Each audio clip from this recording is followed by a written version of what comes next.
Asnawi murka diserang netizen Indonesia karena tak bela Jeonnam Dragons. Kapten Timnas Indonesia Asnawi Mangkualam murka dengan reaksi netizen yang mempertanyakan absennya dalam laga Jeonnam Dragons di Katulik 2023. Asnawi merasa malu dengan komentar-komentar tak pantas dari netizen yang membanjiri akun klubnya itu. Kejadian itu berlangsung jelang duel Gimpo Citizen melawan Jeonnam Dragons Minggu 22 Oktober 2023 siang waktu Indonesia Barat. Ketika Jeonnam Dragons mengumumkan starter, tak ada nama Asnawi Mangkualam. Situasi itu lantas memancing reaksi dari netizen Indonesia. Mereka mengeluarkan sejumlah pendapat di kolom komentar akun Instagram Jeonnam Dragon. Asnawi Mangkualam merasa malu dengan komentar netizen Indonesia di akun Instagram Jeonnam Dragon. Pemain berusia 24 tahun itu kemudian menjelaskan alasan dirinya absen membela klub Korea Selatan tersebut. Asnawi menjelaskan bahwa dirinya tidak bermain karena terkena suspend akumulasi 5 kartu kuning.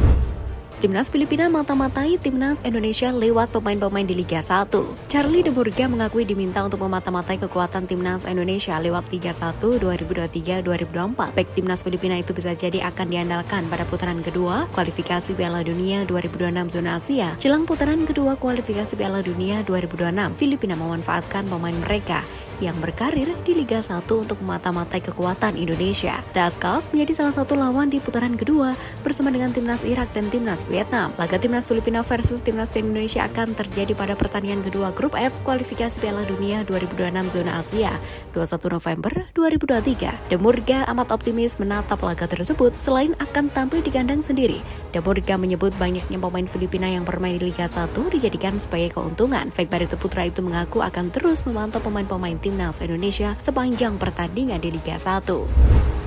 Terselamatkan gol bunuh diri di markas Borneo FC pelatih Persib puas. Persib Bandung sukses mencuri poin dari Stadion Segiri melawan Borneo FC Samarinda Sabtu 21 Oktober malam waktu Indonesia Barat. Borneo mampu mencetak gol lebih dulu sebelum akhirnya kecolongan lewat gol bunuh diri. Leo Guntara membuka skor untuk Pesut Etam pada menit ke-15. Persib sejatinya banyak dapat peluang, tapi penyelesaian akhir yang tidak tenang membuat mereka sulit mencetak gol. Agung Prasetyo tak beruntung karena malah memasukkan bola ke gawangnya sendiri. Ezra Willian mengirim tendangan bebas cantik ke kotak penalti di Borneo. Agung yang niat membuang bola malah menggiringnya ke gawang sendiri yang kosong. Karena Nadio Argawinata terlanjur maju untuk meninjau bola, hasil ini membuat Borneo FC dan Persib Bandung sama-sama masih berada di 4 besar atau jalur championship. Borneo dengan gagah berada di puncak klasmen lewat 32 poin, sementara Persib berada di posisi 4 dengan 28 poin. Bojan Hodak menilai 1 poin dari Samarinda adalah hal bagus, apalagi Borneo berstatus tim raja klasmen. Cedera ankle, So Yamamoto jadi korban kekalahan Persebaya dari Bali United. Sudah jatuh tertimpa tangga bola. Itulah yang dialami oleh Persebaya Surabaya saat ini. Mereka menelan kekalahan dari Bali United sekaligus menambah daftar pemain cedera. Bajul Ijo dipaksa takluk 1-3 dari Serdadu Tridatu dalam pekan ke-16 PRI Liga 1 2023-2024. Gelandang So Yamamoto menjadi korban dengan mengalami cedera ankle dalam laga yang berlangsung di Stadion Kapten Iwayan Dipta Gianyar, Jumat 20 Oktober 2023. Pemain asal Jepang itu mulanya mendapat tackle dari bek Bali United Ricky Fajrin di menit ke-25. Setelah mendapat pertolongan medis, So mencoba bermain kembali, namun 5 menit berselang dia tidak bisa melanjutkan pertandingan. So Yamamoto akhirnya ditarik keluar pada menit ke-31 dan diganti dengan Song Uyang. Dokter tim Persebaya Ahmad Ridhoi menyatakan bahwa So mengalami cedera ankle sebelah kanan. PSIM Yogyakarta akhirnya raih kemenangan perdana di kandang. Ambisi PSIM Yogyakarta untuk meraih kemenangan kandang perdana di Pegadaian Liga 2 2023-2024 akhirnya terwujud. Pada pekan ke-6, PSIM sukses mengandaskan Perseka Bandung di Stadion Mandala Krida, Yogyakarta, Minggu 22 Oktober 2023 sore, waktu Indonesia Barat. Klub berjulukan Laskar Mataram itu menang dengan skor tipis 1-0.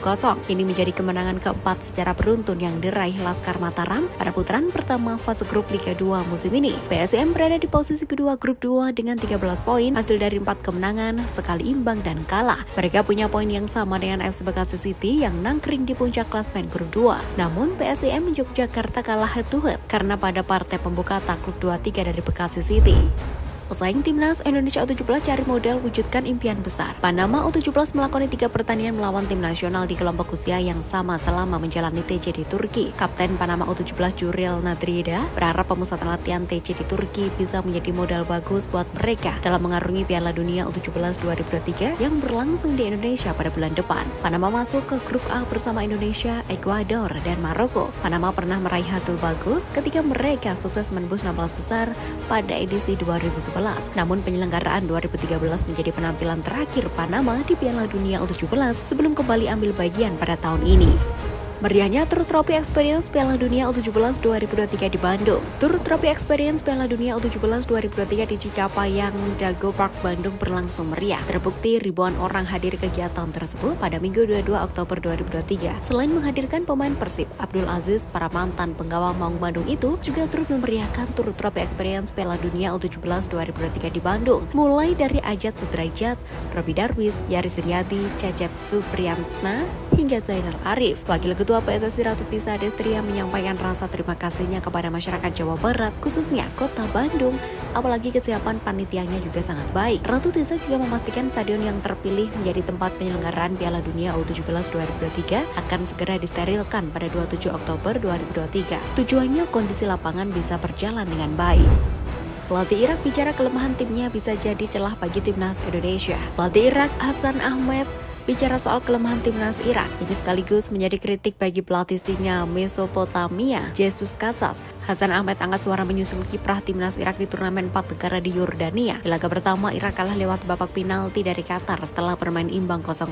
Irak kemudian tampil di perebutan tempat ketiga melawan tuan rumah Yordania. Hasil seri 2-2 diperoleh sebelum ditentukan lewat babak penalti di mana Irak unggul. Hasan Ahmed mengatakan bahwa gaya bermain timnas Irak acak-acakan karena pelatih Casas belum memiliki jejak di timnas Irak. Hasan Ahmed menjelaskan bahwa pertahanan masih menjadi masalah timnas Irak. Itu bisa jadi celah yang bisa dimaksimalkan pesaing di kualifikasi Piala Dunia 2026 dan Piala Asia. Timnas Indonesia U17 tutup rangkaian uji coba di Jerman dengan kekalahan. Timnas Indonesia U17 kalahkan FC Köln U17 dengan skor 2-3 di Rhein Energy Sport Park Köln, Jerman, Jumat 20 Oktober malam.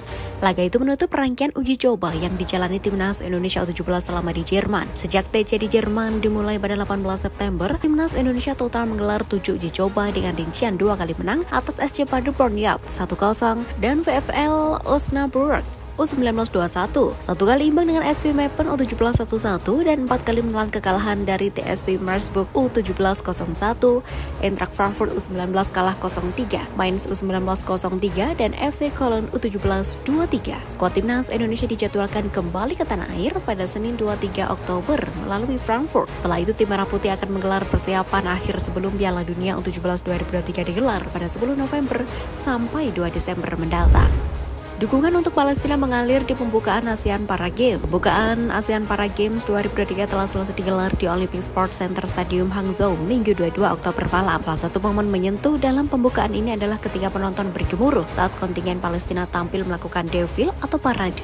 Hal tersebut tak lepas karena situasi Palestina yang sedang tidak kondusif setelah perang antara Hamas dan Israel pecah sejak 7 Oktober lalu. Kontingen Palestina yang diwakili 7 atlet berjalan di tengah lapangan dengan diiringi tepukan dukungan dari para penonton yang hadir di Sports Center Stadium.